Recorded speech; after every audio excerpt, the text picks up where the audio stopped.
Okay ဒီနေ့မှာကျွန်တော် train မဲ့လေ့ကျင့်ခန်းတွေကတော့ chest ရယ်ကျွန်တော် shoulder ရယ် tricep ရယ်ဖြစ်ပါတယ်ကျွန်တော်အရင်နေ့မှာလည်း video တစ်ခုတင်ထားပေးပြီး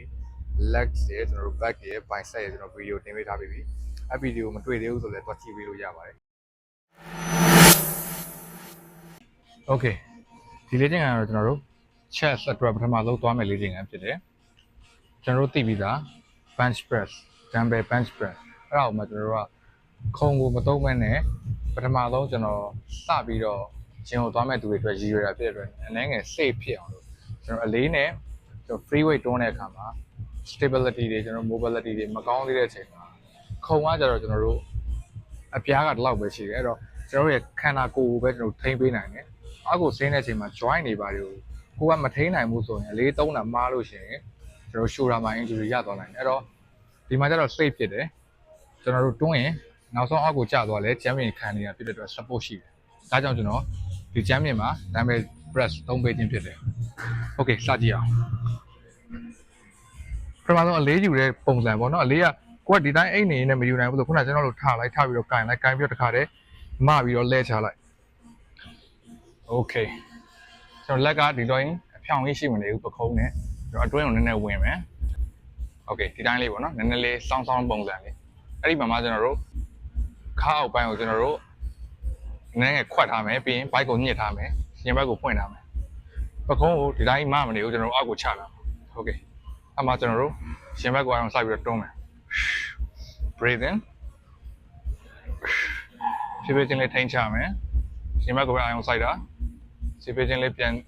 ်ညှစ်ပြီးတော့တွန်းရင်ဘက်နဲ့ပဲပြန်ထိန်းပြီးတော့ဖြည်းဖြည်းချင်းလေးချမယ်ဖြည်းဖြည်းချင်းလေးထိန်းပြီးတော့ချမယ်โอเคဒီလေးချင်းကနောက်ပိုင်းကျရင်ကိုယ့်အတွက်အရန်လွယ်ကူလာလို့ရှိရင်ကျွန်တော်တို့ခုံပေါ်မှာပြန်ပြောင်းပြီးတော့ဆော့လို့ရပါတယ်ကိုကဒီလိုမျိုးကျွန်တော်တို့ငြိမ်အောင်ထိန်းနိုင်လာပြီဆိုလို့ရှိရင်ကျွန်တော်တို့ muscle strength လည်းတက်လာပြီဆိုလို့ရှိရင်ကျွန်တော်တို့ခုံမှာပြောင်းပြီးတော့ဆော့လို့ရပါတယ်အဓိကကျွန်တော်တို့ဒါနဲ့ရိုင်းမနေလေဖို့ကျွန်တော်တို့လိုအပ်တယ်ကိုနိုင်တဲ့လေးကိုပဲကိုသုံးပါ၈ချိန်ကနေ10ချိန်တွင်းဆော့ပြီးလို့ရတယ်3ကြောကနေ4ကြောပေါ့နော်ထုံးနိုင်မယ်3ကြောဆော့နိုင်3ကြော4ကြောဆော့နိုင်4ကြောOkay ဒီလေ့ကျင့်ခန်းကတော့ကျွန်တော်တို့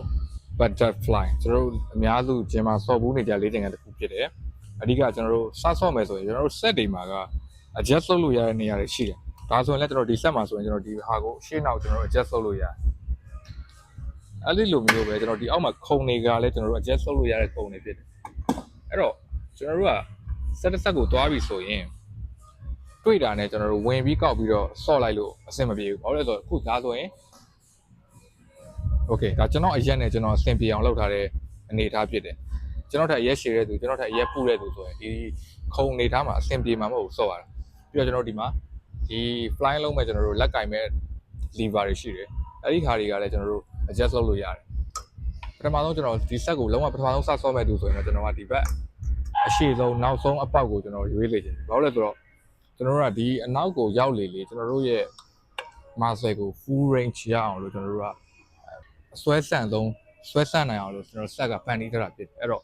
့ကျွန်တော်တို့အဲ့ဒီ position ကိုကျွန်တော်တို့ကခုမှစဆော့တဲ့သူတယောက်အနေနဲ့တွားမယ်ဆိုရင်အနည်းငယ်ကျွန်တော်တို့ range of motion အရာကျွန်တော်တို့ joint တွေရဲ့လှုပ်ရှားနိုင်စွမ်းရအနည်းငယ် limitation ရှိနိုင်တယ်အဲ့တော့ခန္ဓာကိုယ်ကျွန်တော်တို့ chest ကအဆုံးထိဆွဲပြီးမဖြန့်နိုင်တာတွေ shoulder mobility တွေမကောင်းတဲ့အတွက်နောက်ထိမရောက်နိုင်တာတွေရှိလို့ရှိရင်ဆိုတော့တင်းသွားရင်ကျွန်တော်တို့ injury တွေပါရနိုင်တယ် okay အဲ့တော့ chest muscle အရာကဒီလိုမျိုးတွေကျွန်တော်တို့ချိန်ထားတယ်အဲ့တော့ဒီမှာချိန်ထားတာဖြစ်တဲ့အတွက်ကျွန်တော်တို့ကဒီ position ကကျွန်တော်တို့ adaptation okay အဲ့တော့ shoulder adaptation ဖြစ်တဲ့အတွက်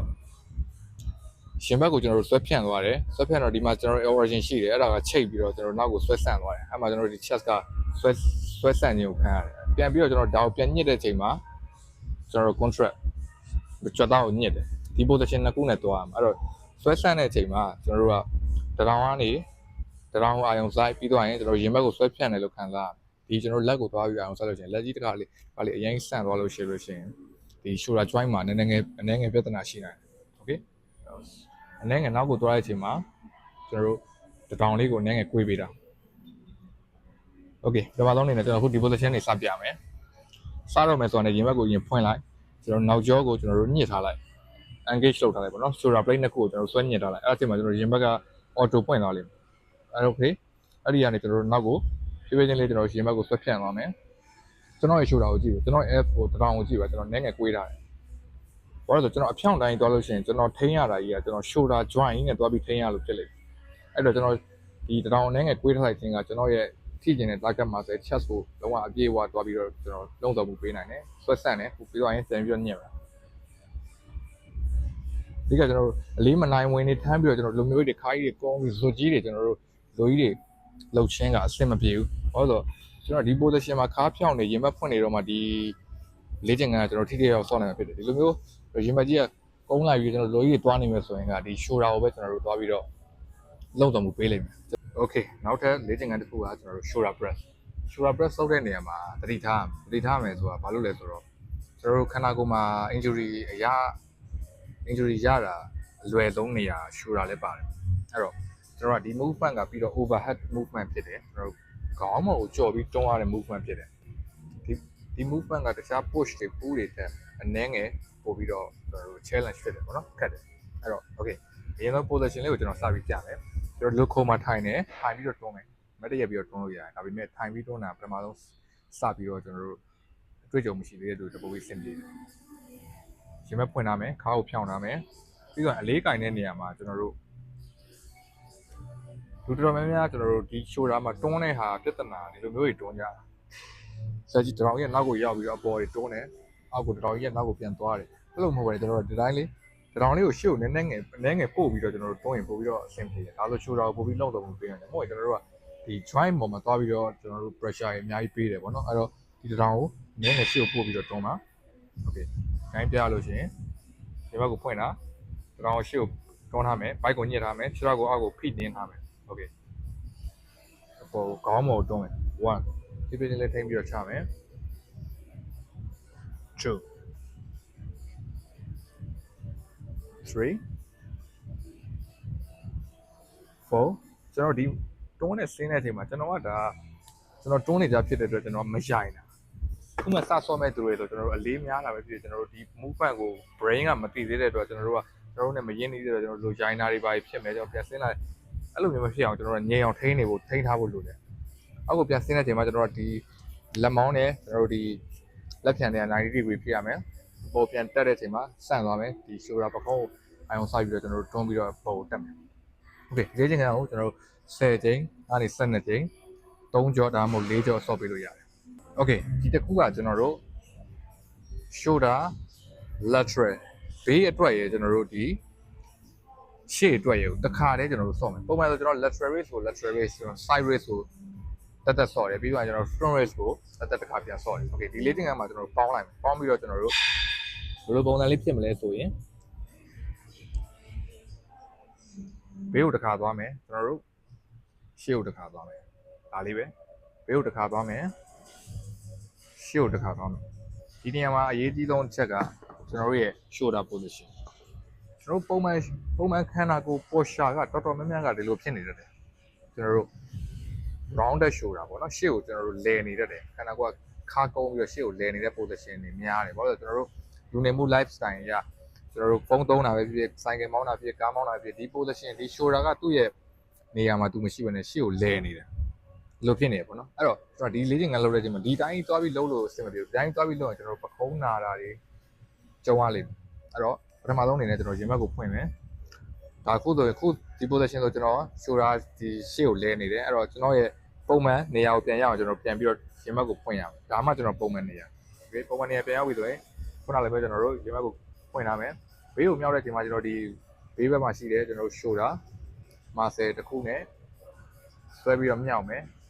ပြီးရင်ရှေ့ကိုမြောက်တဲ့ချိန်မှာဒီကျွန်တော် front turn နဲ့ရှေ့ကိုဆွဲပြီးတော့မြောက်တယ် shoulder မှာတည့်တဲ့အတိုင်းပဲကျွန်တော်တို့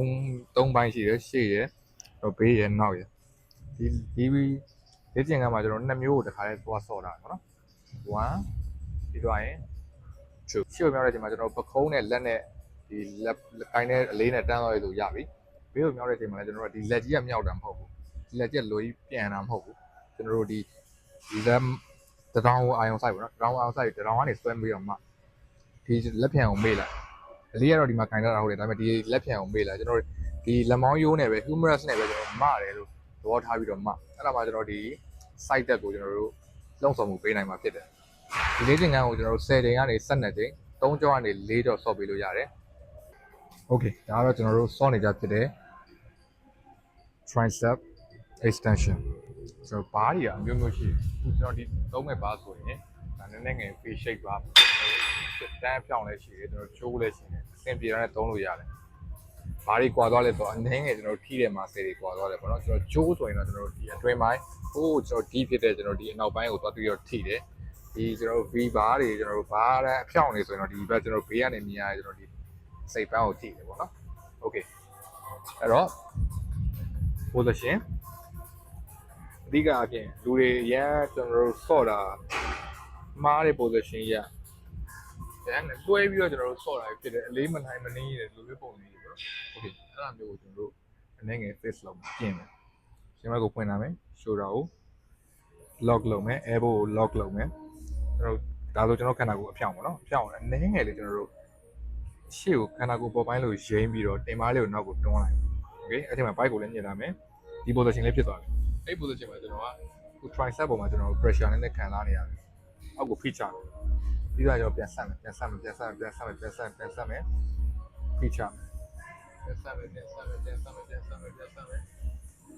ဖိချမယ် Okay ကြည့်လိုက်ပါကျွန်တော်ရဲ့ဒီတရောင်ကကျွန်တော်နေရာရွေးမသွားဘူး။အဓိကအဲ့ဒါကိုလိုအပ်တယ်။အဲ့ဒါတရောင်ရွေးသွားပြီဆိုတော့ကျွန်တော်တို့ဒီ tricep ပေါ်မှာကျွန်တော်တို့ပေးခြင်းတဲ့ pressure က mechanical tension ကကျွန်တော်ရော့ဖိချမယ်ပြီးတော့ဖြည်းဖြည်းချင်းလေးပြန်ပြီးတော့ဆွတ်ဆက်ဖိချမယ်ဖြည်းဖြည်းချင်းလေးပြန်ပြီးတော့ဆွတ်ဆက်ဒါကိုလည်းကျွန်တော်တို့12ချိန်ကနေ15ချိန်3ကြော်ဒါမှမဟုတ်4ကြော်ဆော့ပေးလို့ရပါတယ်။ Okay ဒီ push day မှာတော့ကျွန်တော်ဒီလေ့ကျင့်ခန်းလေးတွေကိုပဲကျွန်တော်ထည့်ပေးထားတယ်ဒီအရာကိုပဲကျွန်တော်ပြောတဲ့အချိန်ကြော့တိုင်းလေးပဲဆော့သွားပေးပါဒါဆိုရင်ကျွန်တော်တို့ခန္ဓာကိုယ်အုပ်စုတစ်ခုလုံးကိုတစ်ပတ်လည်သွားပြီအဲ့တော့ဒီ program ကိုကျွန်တော်တို့တစ်ပတ်ကို3ရက်2ရက်ဆော့မလား3ရက်ဆော့မလား4ရက်ဆော့မလားကျွန်တော်ကြိုက်လို့ဆော့ပြီးတော့ကျွန်တော်တို့လည်ပတ်လို့ရပြီပေါ့နောက်မှကျွန်တော်ဒီ core အတွက် bike အတွက်ကျွန်တော် program တွေ cardio အတွက် program လေးကျွန်တော်တစ်ချက်တင်ပေးတော့ပါမယ်အားလုံးကိုကျေးဇူးတင်ပါတယ်